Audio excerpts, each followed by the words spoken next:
શ્રી ગણેશાય નમઃ. મિત્રો, આપ જોઈ રહ્યા છો આપણી યુટ્યુબ ચેનલ આશીર્વાદમાં આપ સૌનું સ્વાગત છે. આજે ફાગણ વદ ચોથ છે, જે ફાગણ મહિનામાં આવતી ગણેશ સંકટ ચતુર્થીને વિઘ્ન નાશક ગણેશ સંકટ ચતુર્થી કહે છે. ગણેશજી બધા વિઘ્નોનો વિનાયક છે, આથી જ ગણપતિજી બધા સંકટ અને વિઘ્નોના નાશ કરતા માનવામાં આવે છે. તો આજે આપણે આ વિડીયોમાં સાંભળીશું વિઘ્નનાશક ગણેશજીની વ્રતકથા, વિધિ, વ્રતવિધિ તથા સંકટનાશન સ્ત્રોત્ર, જે સાંભળવાથી સર્વ વિઘ્નોનો નાશ થઈ સુખ શાંતિ અને ઐશ્વર્યની પ્રાપ્તિ થાય છે. તો આજે આપણે આ વિડીયોમાં સાંભળશું ગણેશની વ્રતકથા તથા વિધિ. જો આપને મારો વિડીયો પસંદ આવે તો લાઈક કરજો, શેર કરજો અને પહેલીવાર જો આ વિડીયો આ ચેનલમાં જોઈ રહ્યા હોય તો સબસ્ક્રાઈબ કરજો, જેથી મારા નવા વિડીયોની માહિતી તુરંત આપ સુધી પહોંચે.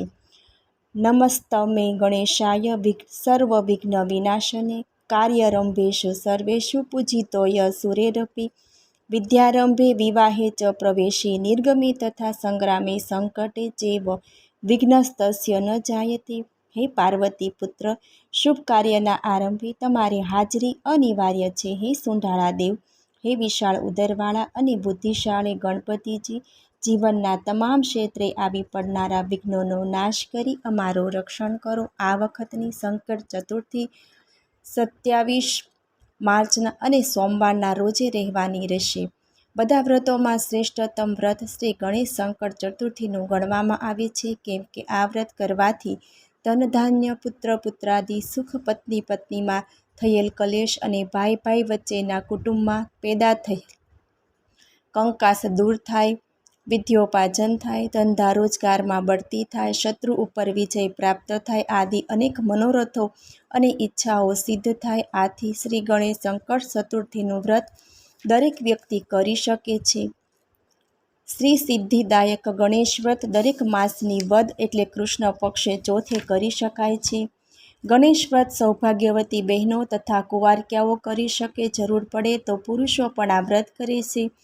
સોના, ચાંદી, પિત્તળ કે માટીની મૂર્તિ બનાવી પૂજન કરવું. અગર જો મૂર્તિ ન હોય તો 3 સોપારી લઈ તેની સ્થાપના કરી ગણેશજી અને રિદ્ધિ સિદ્ધિનું પૂજન કરવું. ગણેશ યંત્રનું પણ પૂજન થઈ શકે છે. પવિત્ર જગ્યાએ એક પાટલા ઉપર નવું લાલ કપડું કે કોરો લાલ રૂમાલ પાથરી તે ઉપર મૂર્તિ કે સોપારીઓ મૂકવી. પૂજા કરનારે નાહી ધોઈને સ્વચ્છ વસ્ત્ર પહેરી ઉત્તર અથવા પૂર્વ દિશા તરફ મુખ કરીને બેસવું. ગણેશજીનું ધ્યાન ધરી પચોપચાર, દશોપચાર કે ષોડોપચાર વિધિથી ગણેશજીની પૂજા કરવી. ગણેશજીની કંકુ, સિંદૂર અને હળદરથી પૂજા કરવી. લાલ રંગના ફૂલ ચડાવવા. જે નૈવેદ્યમાં ઘઉં, ગોળ, ઘીના લાડુ ધરવા.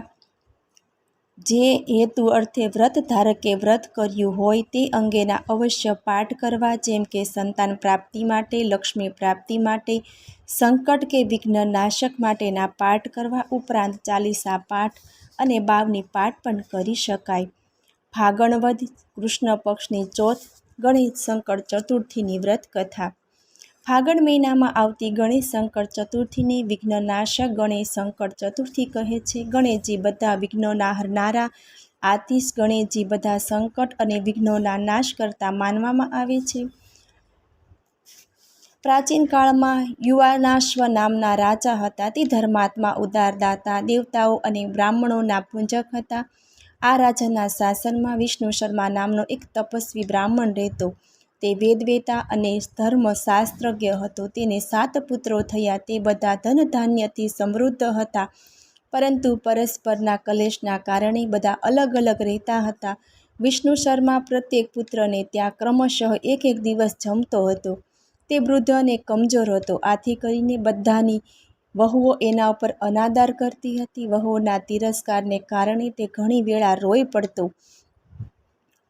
એક દિવસ વિષ્ણુ શર્મા ગણેશ સંકટ ચતુર્થીનું વ્રત રાખીને સૌથી મોટી વહુને ઘેર ગયો અને કહ્યું, વહુ, આજે મેં ગણેશ સંકટ ચતુર્થીનું વ્રત કરેલ છે. તમે ગણેશ પૂજનની સામગ્રી આપો, જેથી ગણેશજી પ્રસન્ન થઈને તમને ધન સંપત્તિ દેશે.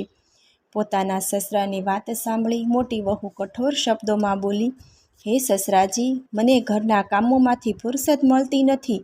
ત્યાં હું આ બધું ક્યાં કરવા બેસું? તમે વારંવાર આવું કંઈક ને કંઈક ગડકલું કર્યા કરો છો. આજે ગણેશ વ્રત લઈને આવ્યા છો. આ વ્રત વિશે હું કશું જાણતી નથી, માટે મહેરબાની કરીને તમે ચાલ્યા જાઓ. મોટી વહુને ત્યાંથી જાકારો મળ્યા. પછી વિષ્ણુ શર્મા વારા ફરતી 5 પુત્રવધૂને ત્યાં ગયા. બધાએ આ બાબતમાં જાકારો આપ્યો. છેલ્લે વિષ્ણુ શર્મા સૌથી નાની વહુ પુત્રવધૂને ઘેર ગયા. આ પુત્રવધુ ગરીબ હતી, માંડ તે પોતાનું ઘર ચલાવતી હતી. વિષ્ણુ શર્મા ગણેશ શંકર ચતુર્થીની વાત કરતાં ખચકાતો હતો, છતાં તેણે પુત્રવધૂને ગણેશ શંકર ચતુર્થીની વાત કરી. નાની વહુએ કહ્યું, તમારે ગણેશ શંકર ચતુર્થીનું વ્રત કરો, હું પણ સંકટનાશન ગણેશ ચતુર્થીનું વ્રત કરીશ. આનાથી આપણા દુઃખો દૂર થશે ને થોડા હળવા પણ થશે. આટલું કહી સસરાને ઘરમાં બેસાડી નાની વહુ આડોશ પડોશમાં ભીખ માગીને ગણેશ શંકર ચતુર્થીની સામગ્રી એકઠી કરી ઘેર આવી. સસરા માટે લાડવા બનાવ્યા. ચંદન, પુષ્પ, ધૂપ, અક્ષત, ફળ, દીવો, નૈવેદ્ય અને તાંદૂળ આદિથી સસરા સાથે ગણેશજીની પૂજન વિધિ કરી. પૂજન વિધિ પત્યા પછી તેણે પોતાના સસરાને સંતોષથી જમાડ્યા અને પોતે નિરાહાર રહી. અડધી રાતે વિષ્ણુ શર્માને ઝાડા થઈ ગયા. વિષ્ણુ શર્માનો પુત્ર ઘેર નહોતો. પુત્રવધુ એકલી ઘરમાં હતી, છતાં તેણે સસરાની સારી સેવા કરી અને આખી રાત તેને પડખે બેસી રહી. આ રીતે તેને અને તેના સસરાને જાગરણ પણ થઈ ગયું. સવાર ફરતા ઘરમાં વહુ જુએ છે તો હીરા, મોતી, માણેક જ્યાં ત્યાં વેરાયેલા પડ્યા છે. તેના સસરા પાસે જઈને એણે વાત જણાવી અને કહ્યું કે આ બધું હીરા, માણેક, મોતી કોઈ ચોર તો નથી નાખી ગયો ને? કોઈ આપણને ફસાવા નથી માગતો ને? સવાર થતાં વિષ્ણુ શર્માના ઝાડા પણ બંધ થઈ ગયા હતા. તે હવે કંઈક હોશમાં આવ્યો હતો. તેણે પોતાની પુત્રવધૂની વાત સાંભળી જણાવ્યું, હે વહુ, આ બધો પ્રતાપ સંકટનાશન ગણેશ શંકર ચતુર્થીનો છે. તારી ભક્તિથી ગણેશજી પ્રસન્ન થયા છે અને તેમણે તારું દારિદ્ર્ય દૂર થાય એ હેતુથી આ બધું કર્યું છે. હવે નાની વહુ પૈસે ટકે સુખી થઈ. આ જોઈ બીજા 6 ભાઈઓ અને તેની પત્નીઓ ભેગા મળીને નક્કી કર્યું કે આ બધું આપણા પિતાએ સંગ્રહી રહેલ દ્રવ્ય ધન નાની વહુને આપ્યું છે. આ બાબતની જાણ વિષ્ણુ શર્માને થતાં તેણે 7 પુત્રો અને પુત્રવધુઓને એકઠા કરીને જણાવ્યું, મેં તમારા ઘરમાં દરેકને ઘેર આવીને સંકટનાશન ગણેશ શંકર ચતુર્થીનું વ્રત અને અનુષ્ઠાન કરવા જણાવ્યું હતું, પણ તમે દરેક તે બાબતમાં નારાજગી બતાવી હતી. જ્યારે નાનું વહુએ પોતે વ્રત કરી બધી સામગ્રી ભીખ માગીને લાવી વ્રતનું ઉજવણું કર્યું હતું. આથી ગણેશજીની કૃપાથી આ બધું તે પ્રાપ્ત કરી શકી છે. ત્યાર પછી વિષ્ણુ શર્માના 6 પુત્રો અને પુત્રવધુએ 12 માસની ગણેશ શંકર ચતુર્થીના વ્રત કર્યા અને તેઓ પણ ધન ધાન્યથી સમૃદ્ધ થયા. સંકટનાશન સ્તોત્ર પાઠ. પ્રણભ્ય શિરસા દેવમ ગૌરીપુત્ર વિનાયકમ ભક્તવાસામ સ્મરેણ નિત્યમાયુઃ કામાર્થ સિદ્ધયે. પ્રથમ વક્રતુંડમ ચ એકદંતમ દ્વિતીયકમ તૃતીયમ કૃષ્ણ પિંગાક્ષમ ગજકક્તમ ચતુર્થકમ લંબોદરમ પંચમ ચ ષષ્ઠમ વિકટમેવ ચ સપ્તમ વિઘ્નરાજેન્દ્ર ધ્રુમવર્ણત્રથાષ્ટકમ નવમ બાલચંદ્રમ ચ દશમ તો વિનાયકમ એકાદશમ ગણપતિ દ્વાદશમ તો ગજાનનમ શાતશતાની નમાની ત્રિસંધ્યમ ય પઠન્નર ન ચ વિઘ્નભ્યમ તસ્ય સર્વસિદ્ધકરમ પરમ.